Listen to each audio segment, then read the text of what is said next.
Imagine the person you want to become. Picture a life marked not just by survival, but by growth and fulfillment. Today, I'm here to remind you of a powerful tool at your disposal: persistence. Set your sights on change. Establish clear goals for a better you. Ask yourself, what is it that I truly want? Then take that brave first step towards achieving it. Identify your bad habits and confront them head on. Replace them with actions that forge the path to your success. You possess an incredible strength, perhaps untapped, waiting to be unleashed. Strengthen yourself against the challenges life throws your way. Embrace both the joy and trials, for they are the sculptors of your character. Handle adversity with grace and celebrate your victories with humility. Remember, success takes time. Be patient with yourself.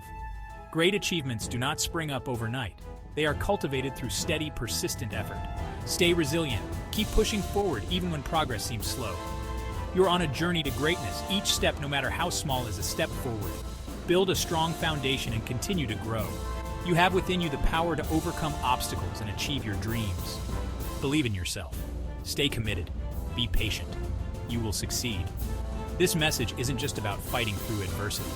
It's about transforming it into your strength, making it the very reason you'll succeed.